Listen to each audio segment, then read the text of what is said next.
আমার খবর।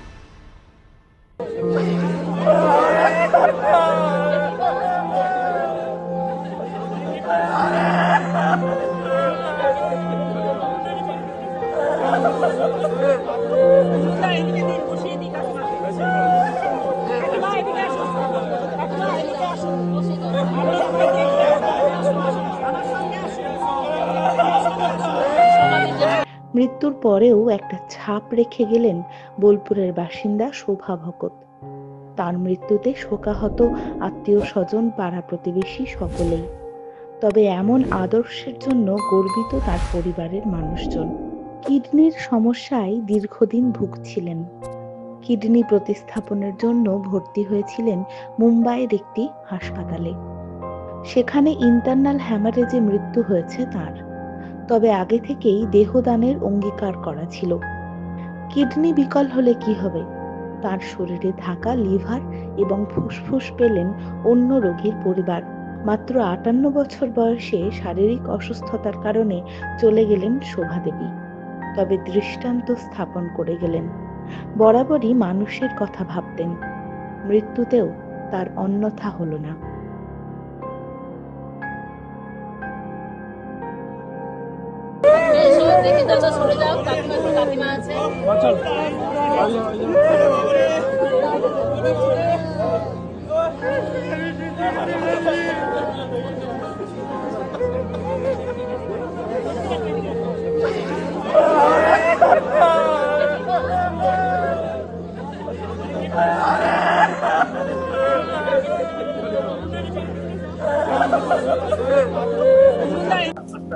मेरा नाम रितिका चौधरी है और मेरी मदर इन लॉ शोभा भगत, जिनका इलाज चल रहा था मुंबई में और उनको किडनी CKD5 डिटेक्ट हुआ था, जिसके लिए हम उनको मुंबई लेके गए थे उनका हार्ट सर्जरी के लिए।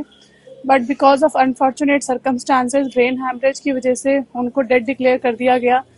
बट डॉक्टर की वजह से और मम्मी की विलिंगनेस से उन्होंने हमेशा लोगों के लिए इतना सेक्रीफाइस किया है, तो अपनी बॉडी के लिए, बॉडी से भी जो भी उनका अंग सुरक्षित था उन्होंने उसको दान दिया। ये एक सोसाइटी के लिए एक बहुत ही बड़ा वो है, किसी की जान बचाई उन्होंने।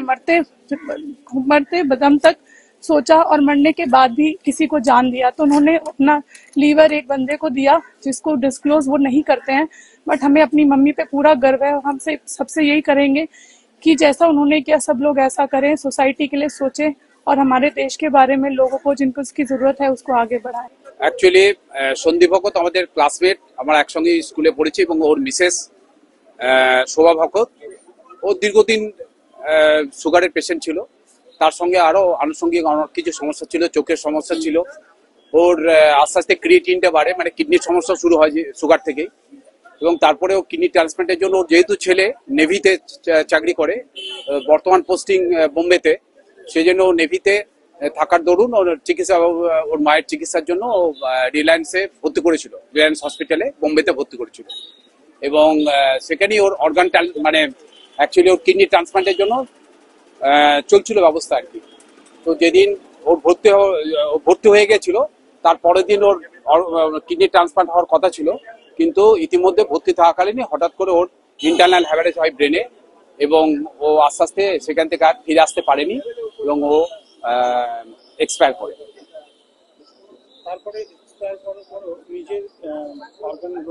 হ্যাঁ, ওর অনেক আগে থেকে ওর এটা ইচ্ছা ছিল যে মৃত্যুর পরে অর্গান ডোনেট করবে, এবং অর্গান ডোনেট করেছে। লিভার এবং লাংসের ও ডোনেট করেছে হসপিটালে।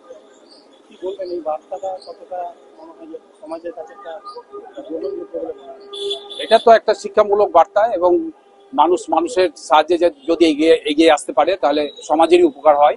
এবং সেই বার্তাটাই আমরাও সবাইকে দিতে চাই যে একে অপরের সাহায্যের জন্য এগিয়ে আসুন।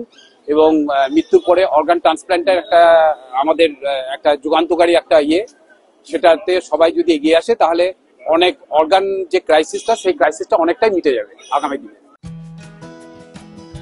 বাসন্তী দেবী গাঙ্গুলি ফাউন্ডেশনের বৃদ্ধাবাস সেবা করাটাই মূল উদ্দেশ্য আমাদের। তাই অশীতিপর বৃদ্ধাদের পরম যত্নে আগলে রাখছি আমরা। ঠিকানা Kalikapur colony, ward number 22, Bolpur. সাক্ষাৎ ও পরিদর্শনের সময় সকাল 10টা থেকে দুপুর 1টা পর্যন্ত।